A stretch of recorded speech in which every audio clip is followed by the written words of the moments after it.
এদিকে দেশবাসীকে সতর্ক করলেন ডক্টর ইউনূস, যে কোনো সময় ভয়ঙ্কর পরিস্থিতি হবে দেশে। লক্ষ লক্ষ আওয়ামী লীগ কর্মী মাঠে নেমে তাণ্ডব করে আবারও যুদ্ধের পরিস্থিতি হয়েছে। সমন্বয়ক সার্জিস ও হাসনাতের খারাপ অবস্থা, দেশটা এবার ঠিক কোন দিকে যাচ্ছে? দেশে আসলে কি ঘটতে চলছে? হঠাৎ করে আমাদের সরকার প্রধান ডক্টর মোহাম্মদ ইউনূস গতকালকে আইন শৃঙ্খলা বাহিনীর সর্বোচ্চ কমিটিগুলোর সাথে একটা বৈঠক করেছেন, উচ্চ পর্যায়ের বৈঠক হয়েছে। এরপরই তিনি একটা বক্তব্য দিয়েছেন, যেটা সোশ্যাল মিডিয়াতে বা আমাদের গণমাধ্যমের কল্যাণে আমরা দেখেছি যে যুদ্ধ পরিস্থিতির মতো একটা অবস্থান হয়ে আছে বা হতে যাচ্ছে। দেশের জনগণকে সতর্ক থাকার জন্য তিনি বলেছেন, আইন শৃঙ্খলা বাহিনীকে সর্বোচ্চ প্রস্তুতি রাখতে বলেছেন। হঠাৎ প্রধান উপদেষ্টা প্রফেসর ডক্টর মোহাম্মদ ইউনূস কঠিন বার্তা দিয়েছেন, কঠিন ইঙ্গিত দিয়েছেন। 2025 সালেই বাংলাদেশে বড় কিছু ঘটতে যাচ্ছে। ডক্টর মোহাম্মদ ইউনূসের জন্য কারাগারে রুম প্রস্তুত করা হয়েছিল। আইন যদি আইনের গতিতে না চলে, জনগণ যদি প্রতিকার না পায়, তাহলে কিন্তু জনগণ আইন নিজের হাতে তুলে নেবে। এই প্রধান উপদেষ্টা তিনি কেন হাত জোর করে মানে বাংলাদেশের প্রধানমন্ত্রী এবং আপনার আওয়ামী লীগের সাধারণ জনগণ কিংবা সমর্থকদের কাছে কেন ক্ষমা চাইলেন দেশবাসীর কাছে? কেন? আর কেনই বা তিনি মানে এই ধরনের একটা পোস্ট করে সেই পোস্টের আপনার 72 ঘন্টার ভিতরে তিনি কেন ক্ষমা চাইলেন? মোহাম্মদ ইউনূস তিনি দাভোসে যাচ্ছেন, কখনো সুইজারল্যান্ডে যাচ্ছেন, বিভিন্ন জায়গায় তিনি বক্তব্য রাখছেন। সেই ছাত্ররা যারা নিয়ে এসেছিলেন মোহাম্মদ ইউনূসকে, তারা কেমন রয়েছে? তো ছাত্রদেরকে ঢাল হিসাবে ব্যবহার করে একটি গোষ্ঠী বাংলাদেশের ক্ষমতা দখলের উৎসবে মেতেছিল জুলাই আগস্টে। এবং ডক্টর ইউনূস শুধু এই যে জুলাই বা অগাস্টের আন্দোলন নয়, অতীতেও কিন্তু বিভিন্ন ষড়যন্ত্রের সাথে বাংলাদেশের গণতন্ত্র নস্যাৎ, পদ্মা ব্রিজের টাকা আটকানো, বাংলাদেশের বিশেষ করে জাতির পিতার সুযোগ্য কন্যা, বাংলাদেশের সফল প্রধানমন্ত্রী, বাংলাদেশ আওয়ামী লীগের সংগ্রামী সভানেত্রী রাষ্ট্রনায়ক শেখ হাসিনাকে ডিফেম করার জন্য ইন্টারন্যাশনালি যত কাজ হয়েছে, প্রত্যেকটি কাজের সাথে ডক্টর ইউনূস জড়িত ছিলেন। মোহাম্মদ ইউনূস আইন শৃঙ্খলা বাহিনীকে যুদ্ধ পরিস্থিতির মতো প্রস্তুত থাকতে বললেন কেন? বাংলাদেশের একটি প্রধান রাজনৈতিক দল আওয়ামী লীগ কর্মসূচির ডাক দিয়েছে, কর্মসূচি শুরু করেছে। হ্যাঁ, কর্মসূচি শুরু করে প্রথমেই তারা সমন্বয়কদের ধরে। দর্শক শ্রোতা, ডক্টর ইউনূস সারা দেশকে সাবধান থাকতে বলেছেন এবং প্রশাসন, সেনাবাহিনী, দেশের সাধারণ মানুষ সবাইকে বলেছেন সবসময় সতর্ক থাকতে। এবং ডক্টর ইউনূস কঠিন একটি বার্তা দিয়েছেন বাংলাদেশকে নিয়ে। আওয়ামী লীগ কর্মীরা বারবার বাংলাদেশকে নিয়ে পরিকল্পনা করে, এবার তাদের এই পরিকল্পনাটি সফল হতে যাচ্ছে এবং তারা রীতিমতো রাজপথে নেমে গিয়েছে এবং তাণ্ডব চালাচ্ছে লক্ষ লক্ষ কর্মী মিলে। এইসব বিষয় পর্যালোচনা করে আমরা অনেক তথ্য পাই এবং ভিডিও পাই, সেইগুলোই কিন্তু আপনাদের সামনে এই একটি ভিডিওতে তুলে ধরবো ধারাবাহিকভাবে। ভিডিওটা কিছুটা লং হবে, কিন্তু অনেক তথ্য জানতে পারবেন যে আওয়ামী কর্মীরা রাজপথের মধ্যে কি করতেছে এবং এই নিয়ে ডক্টর ইউনূসের যে সর্বশেষ বার্তাটি এবং সারা দেশের জন্য যেই সতর্ক বার্তাটি, সেইটাও দেখতে পারবেন। এবং সর্বশেষে সমন্বয়কদের কি হয়, সার্জিস, হাসনাত, সবার অবস্থাগুলো আপনাদেরকে দেখাবো। আসুন দর্শক, আপনাদের জন্য আমি যে নিউজগুলো রেডি করেছি সেগুলো আগে দেখে আসি এবং ভিডিও শেষে আমাদের গুরুত্বপূর্ণ মন্তব্যগুলো করি। এই যে মোহাম্মদ ইউনূস আইন শৃঙ্খলা বাহিনীকে যুদ্ধ পরিস্থিতির মতো প্রস্তুত থাকতে বললেন কেন, এই প্রসঙ্গটি নিয়ে কথা বলবো। আপনারা জানেন যে আওয়ামী লীগ বাংলাদেশের একটি প্রধান রাজনৈতিক দল আওয়ামী লীগ 6 মাস পরে এসে কর্মসূচির ডাক দিয়েছে, কর্মসূচি শুরু করেছে। ফেব্রুয়ারি মাসের একটি বড় অংশ জুড়ে কর্মসূচি ঘোষণা করেছে। হরতাল, অবরোধ, বিক্ষোভ, সমাবেশ এবং বর্তমানে লিফলেট বিতরণ কর্মসূচি চলছে। এই কর্মসূচি শুধুমাত্র লিফলেট বিতরণ কর্মসূচি চলছে, তাতেই মোহাম্মদ ইউনূসের সরকার ভয়ে ভীত সন্ত্রস্ত হয়ে পড়েছে, যার কারণেই আইন শৃঙ্খলা বাহিনীকে যুদ্ধ পরিস্থিতির মতো সতর্ক থাকবার নির্দেশ দিয়েছেন মোহাম্মদ ইউনূস। এই লিফলেট বিতরণ করতে গিয়েও ঘটনা ঘটেছে দেশের বিভিন্ন জায়গায়। পুলিশের সঙ্গে বাদানুবাদ ঘটেছে, পুলিশ অবরুদ্ধ হবার মতো ঘটেছে গোপালগঞ্জের টুঙ্গিপাড়ায়। কিংবা এই অবৈধ সরকারের পুলিশ আসামি গ্রেপ্তার করতে, ষড়যন্ত্রমূলক মামলার আসামি গ্রেপ্তার করতে গিয়েও অবরুদ্ধ হয়েছে। কিংবা মামলার আসামি ছিনিয়ে নেবার মতো, জনতা কর্তৃক ছিনিয়ে নেবার মতো ঘটনা ঘটেছে পাবনার সুজানগর উপজেলা আওয়ামী লীগ সভাপতিকে জনতা ছিনিয়ে নিয়েছে পুলিশের হাত থেকে। দেখুন, আওয়ামী লীগ কর্মসূচি শুরুই করেনি, তাতেই ইউনূস সরকারের ভিত কাঁপতে শুরু করে দিয়েছে। ভিত তো কাঁপবেই, কারণ হচ্ছে গত 6 মাস মোহাম্মদ ইউনূস যদি নিজেকে জিজ্ঞেস করে প্রশ্ন করে আয়নার সামনে দাঁড়িয়ে, যে 6 মাস এই বাংলাদেশের জন্য আমি কি কাজ করলাম, আমি কি বাংলাদেশের জন্য কোনো কাজ করেছি নাকি আমার জন্য কাজ করেছি? মোহাম্মদ ইউনূস নিজেকেই নিজের প্রশ্নের উত্তর দিতে পারবে না।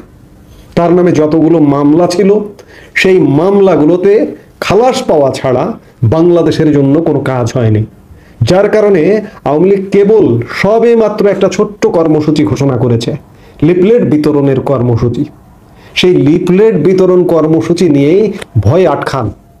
গতকালকে প্রধান উপদেষ্টা মোহাম্মদ ইউনূস দেশের আইন শৃঙ্খলা পরিস্থিতি নিয়ে জরুরি বৈঠক করেছেন এবং সেই বৈঠকে তিনি আইন শৃঙ্খলা বাহিনীর উদ্দেশ্যে বলেছেন যে যুদ্ধ পরিস্থিতির মতো প্রস্তুত থাকতে হবে এবং আইন শৃঙ্খলা পরিস্থিতি পর্যবেক্ষণে কমান্ড সেন্টার গঠনের নির্দেশ দিয়েছেন প্রধান উপদেষ্টা মোহাম্মদ ইউনূস। একই সাথে মামলা করবার, এমনি মানুষ মামলার ভারে জর্জরিত, অনলাইনে মামলা করবার, মামলার বহর, মামলার বোঝা আরো বাড়াবার জন্য অনলাইনে মামলা করবার নির্দেশ দিয়েছেন। মামলা তো হবে, অনলাইন মানে আরো সুবিধা হলো, মানুষের কাছে সেবাটা দোরগোড়া এসে গেল, আরো বাণিজ্য হোক মামলা।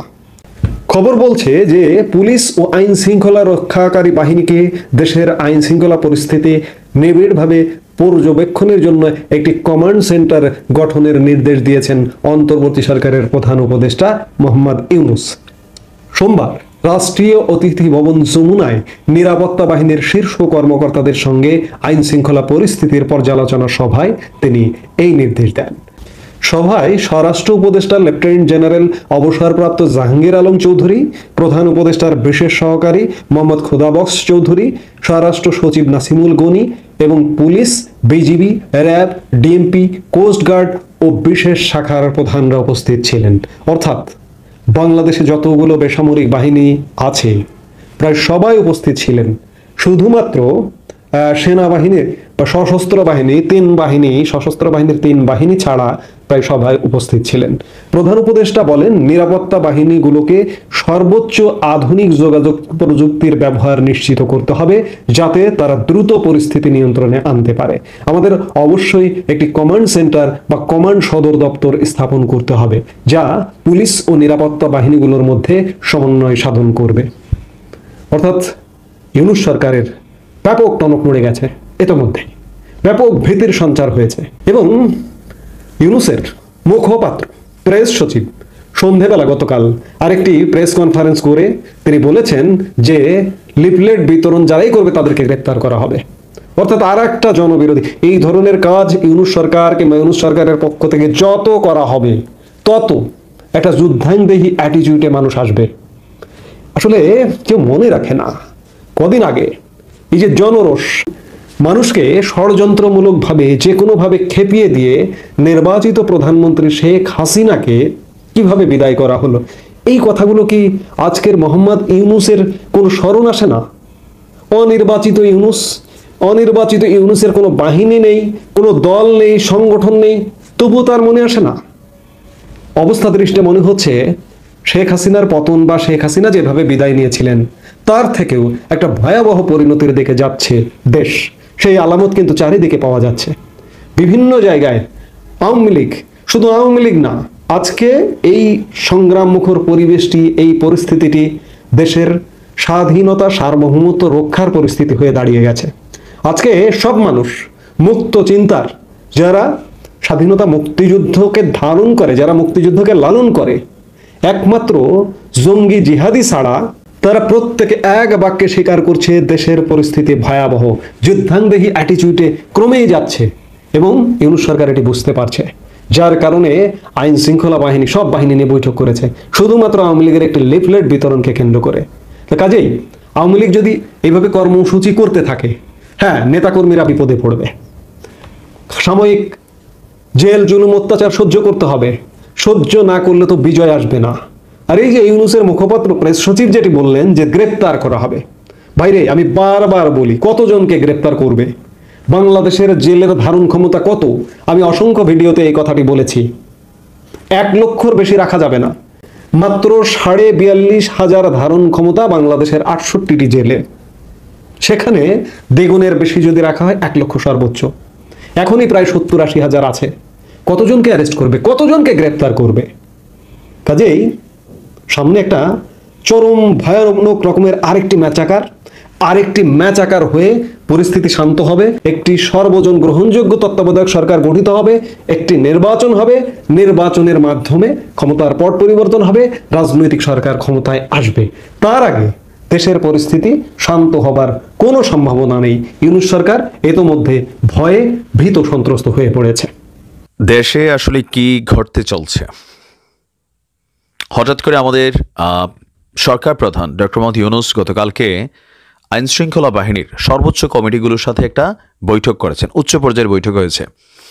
এরপরই তিনি একটা বক্তব্য দিয়েছেন, যেটা সোশ্যাল মিডিয়াতে বা আমাদের গণমাধ্যমের কল্যাণে আমরা দেখেছি যে যুদ্ধ পরিস্থিতির মতন একটা অবস্থান হয়ে আছে বা হতে যাচ্ছে। দেশের জনগণকে সতর্ক থাকার জন্য তিনি বলেছেন, আইন শৃঙ্খলা বাহিনীকে সর্বোচ্চ প্রস্তুতি রাখতে বলেছেন। এখন আসলে কেন, মানে কি এই ধরনের ঘটনা যেগুলো ঘটতে যাচ্ছে? প্রথমত, এই ফেব্রুয়ারি মাসকে ঘিরে আওয়ামী লীগের একটা বড় ধরনের প্রোগ্রাম কিন্তু তারা ঘোষণা করে রাখছে, সম্ভবত 18 থেকে 20 দিনের। এর মাঝখানে কাকতালীয়ভাবে বিএনপিও কিন্তু এই ফেব্রুয়ারিতে কিছু কর্মসূচি ঘোষণা করেছে। অপরদিকে বাংলাদেশের বিভিন্ন জায়গায় বিভিন্ন ধরনের কোম্পানি, বিভিন্ন ধরনের প্রতিষ্ঠান, স্কুল, কলেজ, বিশ্ববিদ্যালয়, নানা ধরনের আন্দোলন রাজপথে চলছে। অনেক আন্দোলন সরকারের বক্তব্য গতকালকে স্বরাষ্ট্র উপদেষ্টা বললেন, যেমন তিতুমিরের যে আন্দোলন, এটাও সরকারের ধারণা যে এটার পিছনে কারা সবাই নাকি জানে, তার মানে এখানে আওয়ামী লীগ ইন্ধন যোগাচ্ছে। এরকম অনেক আন্দোলন আছে। সরকার মনে করছে যে এটাকে আসলে আইডেন্টিফাই করা অনেকটা কষ্টকর, কারণ কাজগুলা তলে তলে হচ্ছে। যেমন আওয়ামী লীগ সরকার পতনের আগ দিয়ে এই ছাত্র আন্দোলনকে কেন রুখতে পারে নাই, কেন তাদেরকে সহিংসতার পথ বেছে নিতে হয়েছে? কারণ এখানে কারা কানেক্টেড এটা জাতির সামনে প্রকাশ করার সুযোগ ছিল না। জাতি দেখছিল ছাত্র, সরকার দেখছিল জামাত, বিএনপি বা মেটিকুলাস একটা প্ল্যানের অংশ, কিন্তু জাতি দেখছিল ছাত্র। এখন জাতি দেখছে তিতুমিরের ছাত্র, কিন্তু সরকার মনে করতেছে এখানে আওয়ামী লীগ, যুবলীগ। আবার বিভিন্ন জায়গায় যে কর্মসূচি হচ্ছে, নানান ধরনের চুরি, রাহাজানি, ছিনতাই, ডাকাতি, ধর্ষণ, এগুলো হঠাৎ করে একটা এক্সট্রিম লেভেলে বেড়ে গেছে। ইভেন আমাদের আইন শৃঙ্খলা বাহিনীও খুব বেশি ফাংশন করতে পারছে না। মাঠে সেনাবাহিনী আছে ম্যাজিস্ট্রেসি পাওয়ার নিয়ে, কিন্তু দেখা মনে হয় যে পুলিশই নাই। শুধুমাত্র সেনাবাহিনী নিয়ন্ত্রিত যে ক্যাম্প টাইমগুলো আছে ওইখানে একটু পরিস্থিতি বেটার, বাট ওভারঅল আমরা যদি দেখি পরিস্থিতি খুব বেশি ভালো না। তো এই সকল সিচুয়েশনকে মাথায় রেখে সরকার প্রধান সতর্কবার্তা জারি করেছেন। চলতি বছরটি 2025 বাংলাদেশের জন্য অত্যন্ত গুরুত্বপূর্ণ উল্লেখ করে তিনি বলছেন যে কাউকে বিশৃঙ্খলা এবং অরাজকতা সৃষ্টির কোনো ধরনের সুযোগ দেওয়া হবে না। যুদ্ধ পরিস্থিতির মতন সবাইকে সতর্ক থাকতে হবে। নিরাপত্তা বাহিনীর শীর্ষ কর্মকর্তাদের সাথে আইন শৃঙ্খলা পরিস্থিতির পর্যালোচনা করেছেন তিনি। এ সময় পুলিশ এবং আইন শৃঙ্খলা রক্ষাকারী বাহিনীকে আইন শৃঙ্খলা পরিস্থিতি নিবিড়ভাবে পর্যবেক্ষণের জন্য একটা কমান্ড সেন্টারও গঠনের নির্দেশ দিয়েছেন। একটা কমান্ড সেন্টার সকল বাহিনীর সমন্বয়ে। তিনি নিরাপত্তা বাহিনীর প্রধানদের কাছে বলছেন যে আইন শৃঙ্খলা পরিস্থিতি বিঘ্নিত করার যে কোনো অপচেষ্টার বিরুদ্ধে সতর্ক থাকার নির্দেশ দিয়েছেন। তিনি বলছেন যে যুদ্ধকালীন পরিস্থিতির মতন আমাদেরকে সতর্ক থাকতে হবে। এই বছরটি দেশের জন্য অত্যন্ত গুরুত্বপূর্ণ, কাউকে বিশৃঙ্খলা অরাজকতা করার সুযোগ দেওয়া যাবে না। তো এক্ষেত্রে তিনি মনে করছেন যে আওয়ামী লীগ, শেখ হাসিনার ঘনিষ্ঠরা বিশৃঙ্খলা সৃষ্টির জন্য বিশাল অঙ্কের অর্থ ব্যয় করছে, মিথ্যা অপতথ্য ছড়াচ্ছে। দেশবাসীকে অপপ্রচারের বিরুদ্ধে সতর্ক থাকার আহ্বান জানিয়ে তিনি বলছেন সবাইকে লড়াই করতে হবে এই অপপ্রচারের বিরুদ্ধে। তিনি বলছেন নিরাপত্তা বাহিনীগুলোকে সর্বোচ্চ আধুনিক যোগাযোগ প্রযুক্তির ব্যবহার নিশ্চিত করতে হবে, যেন দ্রুত পরিস্থিতি নিয়ন্ত্রণে আনতে পারে। তো তিনি মনে করছেন যে এই মুহূর্তে সরকারের একটা কমান্ড সেন্টার বা কমান্ড সদর দপ্তর স্থাপন করতে হবে, যা পুলিশ এবং নিরাপত্তা বাহিনীগুলো লাইক বিজিবি, আনসার, অ্যাপিবিএন, গোয়েন্দা সংস্থাগুলা তাদের মধ্যে সমন্বয় করবে। মানে একটা ব্রেইনের মতন থাকবে যেখান থেকে ফুল বডি ফাংশন হবে। কথার কথা, আমাদেরকে কন্ট্রোল করে কে? আমাদের ব্রেইন নির্দেশনা দেয়, আমরা ওই কাজগুলা আঙ্গুল, হাত, পা সব কিছুর মাধ্যমে করি। এটা একটা মাওলার লীলা খেলা, বিজ্ঞানের দ্বারা এটা প্রমাণিত। তো ওই রকম একটা ব্রেইন সেন্টার লাগবে যেখান থেকে কমান্ড যাবে, আর বাকি বাহিনীগুলা কে কী করছে ওইভাবে সমন্বয় করে এই পরিস্থিতিকে নিয়ন্ত্রণ করা হবে। তো তিনি বলছেন যে নতুন কমান্ড কাঠামো দক্ষতা এবং নিবিড় পর্যবেক্ষণের মাধ্যমে দেশের সব বাহিনী, থানা এবং আইন শৃঙ্খলা রক্ষাকারী সংস্থাগুলোর মধ্যে সমন্বয় সাধন করবে। তিনি নিরাপত্তা বাহিনীর প্রধানদের মানবাধিকার সুরক্ষারও নির্দেশনা দিয়েছেন, আর পুলিশকে চাঁদাবাজদের বিরুদ্ধে কঠোর অভিযান চালানোর নির্দেশনা দিয়েছেন। তিনি বলছেন এমনভাবে অভিযান পরিচালনা করতে হবে যেন সবকিছু ব্যালেন্স থাকে। আর এই নির্দেশনার পর একটা জিনিস তো স্পষ্ট যে এই বছর নির্বাচনকে কেন্দ্র করে মাঠে অনেক কিছু ঘটবে। তো পুলিশ কিভাবে নিয়ন্ত্রণ করবে? ডক্টর ইউনূস বললেন যে মাঠ নিয়ন্ত্রণ করো। কিভাবে? পুলিশ যদি কোথাও একটু লাঠিপেটা করে পুলিশকে ট্যাগ দেওয়া হয় লীগ। আবার উপদেষ্টা আইন মন্ত্রণালয়ের তিনি বলছেন পুলিশের মধ্যে শতকরা নাকি 80%ই আওয়ামী লীগ বা ছাত্রলীগের। তো এই ক্ষেত্রে এটা কি সোজা? পুলিশ কোথাও যদি আইনের প্রয়োগ করতে চায়, জনগণ ধরে মারে, একজন আসামিরে ছিনায় নিয়ে যাচ্ছে, আবার যদি পুলিশ সেখানে একটা গুলি চালায়, কি হবে? সব পুলিশটা এখানে মব জাস্টিসের শিকার হতে হচ্ছে বিভিন্ন জায়গায়। তো পুলিশ আসলে কিভাবে নিয়ন্ত্রণ করবে? আমাদের বাঙালিরা আমরা যেই লেভেলের ডেসপারেট লেভেলের মানুষ, 10 জন লোক একত্রিত হলে ওই ধর কইলে কিন্তু 9 জন কারে ধরলাম, কেন ধরলাম, তার সাথে আমার কোনো শত্রুতা আছে কিনা, এগুলো দেখার টাইম নাই, মানে আগে মারো। এই পরিস্থিতিতে পুলিশ যদি এখানে নিয়ন্ত্রণ করতে যায় কি করতে হবে? টিয়ার শেল নিক্ষেপ করতে হবে, সাউন্ড গ্রেনেড নিক্ষেপ করতে হবে, অথবা ফাঁকা গুলি করতে হবে। আর এগুলা করলে এখন কি হয়? আগে দৌড়ে সব পালাইতো, এখন দৌড়ে সব এসে পুলিশরে কিলায়। সেম অন্যান্য বাহিনীর বেলায়ও জনগণকে আইনের আওতার মধ্যে আনতে হবে। এখন এটা কি বিএনপি মেনে নেবে? ধরেন বিএনপি রাজপথে কোনো দাবিতে নামলো, সেখানে পুলিশকে আসলে কোনো ভূমিকা রাখবে? কারণ পুলিশও জানে এই সরকার 6 মাস 1 বছর আসার পরে ডক্টর ইউনূস নামক একজন ক্যারেক্টার এই দেশে ছিল, এগুলো মানুষ ভাববে না। উপদেষ্টা আসিফ নজরুল এগুলো কোনো বেল পাবে না। এটা হচ্ছে বাস্তবতা। বাংলাদেশের প্রেক্ষাপট দেখেন না, যারা ক্ষমতায় আসবে তাদেরকে সমীহ করে। এখনই বিভিন্ন থানা পর্যায়ে এগুলো চলতেছে। তো সেইখানে পুলিশ, জামাত এবং বিএনপি যদি তারা বিভিন্ন দাবি দেওয়ার জন্য রাজপথে নামে, আবার ছাত্রদের সামনে দেখেন অসহায়, তো এটা কি সম্ভব? এখন পুলিশ কঠোর হলে পুলিশের সমালোচনা, পুলিশ নরম হলে পুলিশ কি করে? দেশে পুলিশ কি করে? সব শেখ হাসিনার পুলিশ, এই না সেই না। পুলিশ বেচারারা পড়ছে মহা বিপদের মধ্যে, কোন দিকে যাবে কোন দিকে যাবে না। সিদ্ধান্ত হাই অথরিটি থেকে নিতে হবে, হাউ টু কন্ট্রোল। নিশ্চয়ই যারা দেখার তারা দেখবেন। তবে এই বছর নানান ঘটনা ঘটবে, এটাও স্বাভাবিক। আওয়ামী লীগকে যেমন তলে তলে খাইয়া দেওয়া হয়েছে, আওয়ামী লীগ টেরই পায় নাই যে সার্জিস কার লোক, হাসনাত কার লোক, আসিফ কার লোক, প্রেস সচিব শফিক ভাই তিনি কার লোক। বিভিন্ন জায়গায় তারা ছড়িয়ে ছিটিয়ে ছিল, অনেক সমন্বয়ক, ম্যাটিকুলাসলি প্ল্যান হয়েছে। আওয়ামী লীগ শুধু ক্ষমতার উপভোগ করছে, আর 41 পর্যন্ত চিন্তা করছে। নেতা এমপি মন্ত্রীরা ধান্দাবাজি লুটপাটে ব্যস্ত ছিল, মানে আমি কে চিনস এরকম থাপড় টাপড় দিয়া মানুষে, এইগুলাতে কিন্তু ব্যস্ত ছিল। প্র্যাকটিক্যাল এটা, যারা তেগি নেতা তাদেরকে মামলা দিয়ে আওয়ামী লীগ নিজেই ঝুলাইছে। সমালোচনা করলে ডিজিটাল নিরাপত্তা নিয়ে মামলা হয়েছে, সত্য কথাটা শুনতেই চায় নাই, লাস্টি দিয়ে বাস।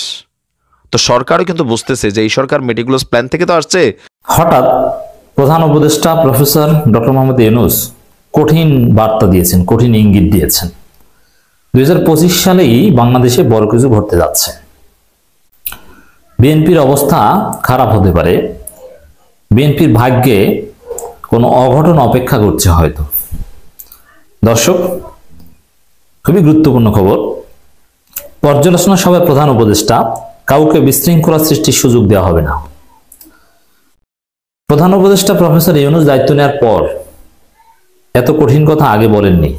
এই প্রথম প্রধান উপদেষ্টা হঠাৎ করে কঠিন ইঙ্গিত দিলেন।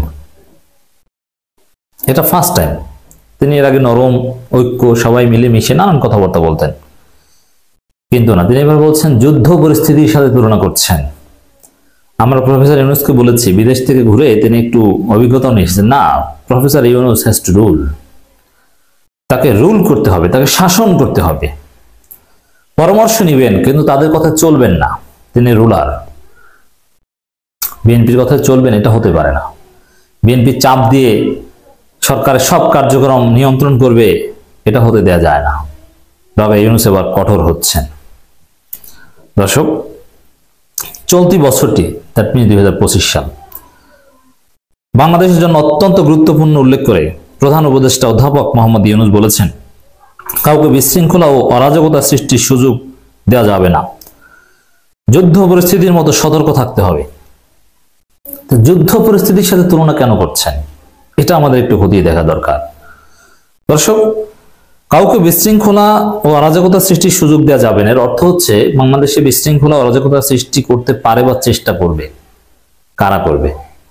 এর উত্তর হচ্ছে, এর ব্যাখ্যা হচ্ছে বিএনপি এবং আওয়ামী লীগ দুই দল মিলে করবে, যেহেতু দুই দলের লক্ষ্য উদ্দেশ্য এক। অতএব এই যুদ্ধ পরিস্থিতির মধ্যে সতর্ক থাকতে হবে। বিএনপি আওয়ামী লীগের বিরুদ্ধে জনগণকে সতর্ক থাকতে হবে, পুলিশকে সতর্ক থাকতে হবে, সেনাবাহিনীকে সতর্ক থাকতে হবে, সরকারকে সতর্ক থাকতে হবে। এটা হচ্ছে আমার ব্যাখ্যা। অতএব এই বক্তব্যটা ওয়েন্ট এগেইনস্ট বিএনপি, এটা বিএনপি অলরেডি রিয়েলাইজ করছে, যার ফলে আপনি দেখবেন যে ডক্টর ইউনূস বা সরকার তাদের বিরুদ্ধে বিএনপি ক্রমাগত বিভিন্ন কথাবার্তা বলছে। রাষ্ট্রীয় অতিথি ভবন যমুনায় গত সোমবার নিরাপত্তা বাহিনীর শীর্ষ কর্মকর্তাদের সঙ্গে আইন শৃঙ্খলা পরিস্থিতির পর্যালোচনা সভায় প্রধান উপদেষ্টা কথা বলেন। তা প্রধান উপদেষ্টা যে এই যুদ্ধকালীন পরিস্থিতির সাথে তুলনা করছেন, সতর্কতার কথা বলছেন, মানে আইন শৃঙ্খলা রিলেটেড বিশৃঙ্খলা ঘটছে বা ঘটানোর চেষ্টা চলছে, তার কাছে গোয়েন্দা রিপোর্ট আছে। এই কাজগুলো কারা করছে? আচ্ছা, বাংলাদেশে এই মুহূর্তে যত অঘটন ঘটছে, জনগণের জানমালের নিরাপত্তায় যেসব সমস্যা ঘটছে, আমরা তো এদেশের নাগরিক, এখন তো বাংলাদেশে থাকি। আপনারা কি দেখছেন? এগুলো কি আওয়ামী লীগ ঘটাচ্ছে না বিএনপি ঘটাচ্ছে?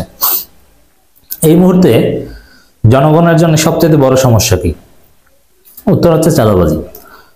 এই চাঁদাবাজিগুলো করছে কারা? বিএনপি না আওয়ামী লীগ? উত্তর হচ্ছে বিএনপি। তাহলে প্রধান উপদেষ্টার এই সতর্ক বার্তাটা বিএনপির বিপক্ষে। এরপরে ছিনতাই একটা সমস্যা। ছিনতাই অবশ্য প্রফেশনাল ছিনতাইকারীরা করে, সেটাও বিএনপির ছত্রছায়ায় বা ক্ষমতাসীনদের ছত্রছায়ায় হয়। আর এখন বিএনপি ক্ষমতাসীন, তারা এভাবে মনে করছে, তো এটাও বিএনপির বিপক্ষে। এরপর দেখেন বিভিন্ন জায়গায় হতাহতের যে ঘটনা, নিহতের যে ঘটনা, একটু হিসাব করেন তো, গত কয়েক মাসে যত নিহতের ঘটনা ঘটেছে এর সাথে কারা জড়িত? বিএনপি জড়িত। প্রধানত বাংলাদেশে এখন নিহত হয় বিএনপি দুই গ্রুপের সংঘর্ষে। এটা সংখ্যাই সবচেয়ে বেশি, 30-এর কাছাকাছি 5 আগস্টের পর থেকে। অতএব জনগণ সবচেয়ে বেশি অশান্তিতে আছে বিএনপির মাধ্যমে। এজন্য আইন শৃঙ্খলা পরিস্থিতি, এই যে চাঁদাবাজ, পুলিশের উপর হামলা, পুলিশের কাছ থেকে আসামি ছিনে, এটা আওয়ামী লীগের লোকজনও করছে, এটা কম, এটা তো আমরা সবাই ঐক্যবদ্ধ, কিন্তু বিএনপিটা হচ্ছে বেশি সমস্যা। সবাই প্রধান উপদেষ্টা, নিরাপত্তা বাহিনীর প্রধানদের আইন শৃঙ্খলা পরিস্থিতি বিঘ্নিত করার যে কোনো অপচেষ্টার বিরুদ্ধে সতর্ক থাকার নির্দেশ দেন। ওই যে বিএনপি কিন্তু আন্দোলনের হুমকি দিয়েছে যে ফেব্রুয়ারি থেকে তারা আন্দোলন করবে, ঝড় বৃষ্টি যাই হোক, তাদের ভাষায় নির্দিষ্ট সময়ের মধ্যে নির্বাচন হতেই হবে, নাহলে খবর আছে। এই জন্য সালাউদ্দিন আহমেদ বলেছেন না, তারা আন্দোলন করবে। তো এটার বিরুদ্ধেই মূলত ডক্টর ইউনূসের সতর্কবার্তা। তিনি বলেন, যুদ্ধকালীন পরিস্থিতির মতো আমাদের সতর্ক থাকতে হবে। এই বছরটি দেশের জন্য অত্যন্ত গুরুত্বপূর্ণ, কাউকে বিশৃঙ্খলা ও অরাজকতা সৃষ্টির সুযোগ দেওয়া যাবে না। এখানে আরেকটা বার্তা আছে, 2025 সাল যদি ডক্টর ইউনূস সরকারের পুলিশ বা প্রশাসন স্টেবল ভাবে চালাতে পারে, সংস্কার করতে পারে, তাহলে বিএনপি সন্ত্রাসী এমনিতেই ঠান্ডা হয়ে যাবে। আমাদের 25 সালটাই হচ্ছে মূল পরীক্ষা, বড় কিছু করতে যাচ্ছে হয়তো। এখানে বিএনপি নানানভাবে সরকার বিরোধী তৎপরতা চালাবে নিশ্চিত। প্রধান উপদেষ্টা বলেন, ক্ষমতাচ্যুত স্বৈর শাসক শেখ হাসিনা ঘনিষ্ঠ বিশৃঙ্খলা সৃষ্টির জন্য বিশাল অঙ্কের অর্থ ব্যয় করছে এবং মিথ্যা ও অপতথ্য ছড়াচ্ছে। দেশবাসী অপপ্রচারের বিরুদ্ধে সতর্ক থাকার আহ্বান জানিয়েছে তিনি। বলেন, সবাইকে এই অপপ্রচারের বিরুদ্ধে লড়াই করতে হবে। দেখেন, আওয়ামী লীগ তো চেষ্টা করবে, ভারত তো আছেই, কিন্তু আওয়ামী লীগ প্রকাশ্য শত্রু। আর আওয়ামী লীগ বিএনপি তো এখন হাত মিলেছে। আওয়ামী লীগ বিএনপি সমসাময়িক সময় মাঠে নামছে, ফেব্রুয়ারিতে দুই দলের মাঠে নামার কথা বলছে, মাঠে নেমেছে অলরেডি। অতএব আমি মনে করি সমস্যাটা বিএনপি, এ বিষয়ে আমাদের সতর্ক থাকতে হবে, যাতে তারা দ্রুত পরিস্থিতি নিয়ন্ত্রণে আনতে পারে। আমাদের অবশ্যই একটি কমান্ড সেক্টর বা কমান্ড সদর দপ্তর স্থাপন করতে হবে, যা পুলিশ ও নিরাপত্তা বাহিনীগুলোর মধ্যে সমন্বয় করবে। তিনি বলেন, নতুন কমান্ড কাঠামো দক্ষতা ও নিবিড় পর্যবেক্ষণের মাধ্যমে দেশের সব বাহিনী ও থানা এবং আইন শৃঙ্খলা রক্ষাকারী বাহিনী সংস্থাগুলোর মধ্যে সমন্বয় সাধন করবে। ইটস ভেরি ইম্পর্টেন্ট দর্শক, যে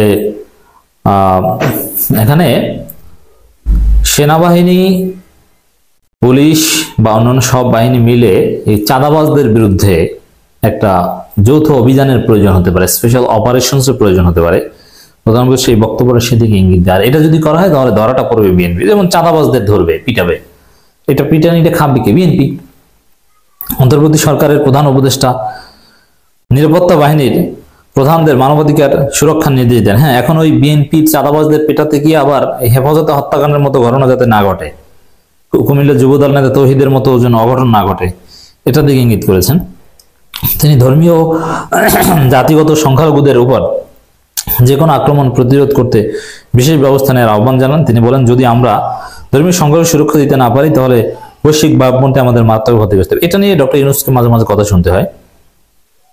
এর মানে সংখ্যালঘুদের নিরাপত্তা নিয়ে নানান প্রোপাগান্ডা চলছে ব্যাপকভাবে, এবং এটাকে স্যাবোটাজ হিসেবে আওয়ামী লীগ ব্যবহার করতে পারে। আর স্বাভাবিকভাবে আওয়ামী লীগের লোকজনের যেহেতু টাকা আছে, তারা টাকা দিয়ে বিএনপির লোকজনের মাধ্যমেও মন্দিরে হামলা করাতে পারে। বিএনপির লোকজন তো এখন টাকার কারণে অন্ধ, তাদের টাকা দিয়ে যা করানো যায়। আপনি বিএনপির নেতাদের টাকা দিয়ে আপনি বাথরুম পরিষ্কার করাতে পারবেন এখন, এতটা লোভী ক্ষুধার্ত তারা। অতএব টাকা দিয়ে তারা সাম্প্রদায়িক সহিংসতা বাজাতে পারে। এটা আওয়ামী লীগও কিন্তু করেছে। অধ্যাপক ইউনূস সভায় উপস্থিত পুলিশ মহাপরিদর্শক আইজিপি বাহারুল আলমকে যত দ্রুত সম্ভব অনলাইনে এফআইআর দায়েরের জন্য একটি নতুন ফোন নাম্বার চালুর নির্দেশ দেন। সবাই আইজিপি, এটা অ্যাপস আকারে করা যেতে পারে। সবাই আইজিপি বাহারুল আলম জানান, শেখ হাসিনার নিরাপত্তা বাহিনীর হাতে জুলাই আগস্ট মাসে সংঘটিত হত্যাকাণ্ড ও নৃশংসত ঘটনার দায়ের হওয়া হত্যা মামলা পর্যবেক্ষণের জন্য 10টি বিশেষ টিম গঠন করা হয়েছে। আরো নানান পরিকল্পনার কথা জানাচ্ছে। এর অর্থ হচ্ছে এইটাকে তিনি শুধরে কেন এত দ্রুত নিলেন? কেন তিনি আওয়ামী লীগের বাংলাদেশের সাবেক প্রধানমন্ত্রী শেখ হাসিনার কাছে তিনি ক্ষমা চাইলেন, এবং আওয়ামী লীগের সাধারণ নেতা পর্যায়ে কিংবা যারা নাকি সমর্থক আছে তাদের কাছে কেন এই প্রধান উপদেষ্টার যে আপনার প্রেস সচিব আছে শরীফুল আলম, তিনি কেন হাত জোর করে বাংলাদেশের প্রধানমন্ত্রী এবং আপনার আওয়ামী লীগের সাধারণ জনগণ কিংবা সমর্থকদের কাছে কেন ক্ষমা চাইলেন দেশবাসীর কাছে? কেন? আর কেনই বা তিনি এই ধরনের একটা পোস্ট করে সেই পোস্টের আপনার 72 ঘন্টার ভিতরে তিনি কেন ক্ষমা চাইলেন? দর্শক বন্ধুরা, তিনি ক্ষমা চাওয়ার পিছনে সবার আগে বলেনি, তিনি তার নিজের ফেসবুক আইডিতে একটা পোস্ট করে, সেটি আপনাদের আমি একটু পড়ে শোনাচ্ছি। সেটি হচ্ছে, তিনি বলে যে আমার আসলে বিবেক কাজ করেনি, আমার আবেগ কাজ করছে। বর্তমান বাংলাদেশের যে পরিস্থিতি কিংবা আওয়ামী লীগ কিংবা শেখ হাসিনা যে অবস্থা বানিয়ে রাখছিল, কিংবা হসপিটালে যে অবস্থা বৈষম্য বিরোধী ছাত্র আন্দোলনকারীদের এই অবস্থা দেখে আমি আসলে বই মেলাতে এই ধরনের একটা শেখ হাসিনা ডাস্টবিন বানাতে গিয়ে এবং সেটাকে আমরা পোস্ট করি। আমি ভাবছি যে অনেকে আমাকে করবে, শাবাশি দিবে, কিন্তু এখানে বিএনপি জামাত হুঁশিয়ারি বাবদ অনেক কটূক্তি করে বা আমাকে ওয়ার্নিং দেয় যে এইটা করা আমার কখনোই কাজ হয়নি, কারণ তিনি হচ্ছে বাংলাদেশের প্রধানমন্ত্রী। অন্যদিকে বিএনপি জামাত আরো বলে যে তুমিও কিন্তু একটা সময় আওয়ামী লীগের সমর্থক ছিলে, অতএব তোমার কিন্তু এই কাজটা করার কখনোই শোভা পায় না। এর থেকেও সবচেয়ে বড় কথা হচ্ছে, তিনি হচ্ছে বাংলাদেশের প্রধানমন্ত্রী, তাকে নিয়ে এই ধরনের একটা কাজ করা কখনোই তোমার উচিত হয়নি। আর তিনি হয়তো বর্তমান বাংলাদেশের প্রধানমন্ত্রী নয়, কিন্তু তিনি কিন্তু সাবেক ছিলেন, তার সাথে কিন্তু বাংলাদেশের সম্মান মিলিয়ে আছে। এই বক্তব্যটা কার? এটি হচ্ছে বিএনপির। এবং যখন নাকি তিনি এই ধরনের বিএনপির কাছ থেকে জামায়াতের কাছ থেকে তিনি এই ধরনের একটা নিন্দা তিনি পান, এটার জন্যই তিনি কি উপলব্ধি করতে পারে যে আমি ভুল করছি। আর সবচেয়ে বড় কথা হচ্ছে, তিনি কিন্তু আপনার বাংলাদেশের যে আপনার অলরাউন্ডার ক্রিকেটার আছে কিংবা বিশ্বের যে অলরাউন্ডার ক্রিকেটার ছিল আপনার সাকিবুল হাসান, তার কিন্তু আপনার ইলেকশন কিন্তু তিনি কিন্তু করছেন, এবং তিনি কিন্তু আওয়ামী লীগের আপনার কোনো একটা পর্যায়ে কিন্তু তিনি নেতা কিংবা কোনো একটা পদবি তিনি কিন্তু সেই আশায় ছিলেন, হয়তোবা কোনো কারণবশত তিনি সেটা পাননি কিংবা তিনি নিরাশ হয়েছে, এটার জন্য কিংবা সেই ক্ষোভ থেকে হয়তোবা তিনি আসলে এই ধরনের একটা পোস্ট করে। এবং বিএনপির কথায় তিনি কি সেটাকে শুধরে নিয়ে 72 ঘন্টার ভিতরে শেখ হাসিনা এবং আওয়ামী লীগের সমর্থক নেতা পর্যায়ে যারা আছে সবার কাছে, মানে এক কথায় দেশবাসীর কাছে আপনার প্রধান উপদেষ্টার সচিব যে আছে শরীফুল আলম, তিনি কি ক্ষমা চান হাত জোর করে। তো আমার কথা হচ্ছে, আপনি হচ্ছে একজন সচিব মানুষ, আপনাকে কি শোভা পায়? তিনি তো বাংলাদেশের সাবেক প্রধানমন্ত্রী ছিলেন। আর সবচেয়ে বড় কথা হচ্ছে, আপনি কিন্তু আগে আওয়ামী লীগের ছিলেন, মানে একজন কর্মী ছিলেন, আওয়ামী লীগকে আপনি ভালোবাসতেন। আর আওয়ামী লীগের কোন একটা পদবীর জন্য আপনি কিন্তু দীর্ঘদিন আপনি কিন্তু শেখ হাসিনার পিছে পিছে ছিলেন, কিংবা আওয়ামী লীগের বড় বড় নেতা কর্মীর সাথে কিন্তু আপনার উঠা বসা ছিল, কিন্তু প্রতিনিয়ত কিন্তু আপনার এক প্লেটে খাওয়া দাওয়া করতেন, ঘোরাফেরা করতেন, হোয়াটএভার, যাই হোক। কিন্তু আপনি আসলে এই ধরনের কাজ করাটা কতটুকু যৌক্তিক? আমি মনে করি যে বিএনপি যদি এই মানে প্রতিবাদটা না করতো, তাহলে আমার মনে হয় ব্যক্তিগতভাবে আপনি কখনোই এটাকে শুধরে নিতেন না। আর আপনি যে বর্তমান মাফ চাইলেন, মানে বাংলাদেশের সাবেক প্রধানমন্ত্রী শেখ হাসিনার কাছে অনেকটা এরকম হয়ে গেল যে জুতা মেরে গরুদান। মানে আপনি যে অসম্মানটা করছেন, ডাস্টবিন বানিয়ে প্রতিহিংসার আগুন ছড়িয়ে, এটার কিন্তু ফিডব্যাক হিসেবে কিন্তু একদিন কিন্তু আপনাকে পেতে হবে যখন আওয়ামী লীগ ক্ষমতায় আসবে।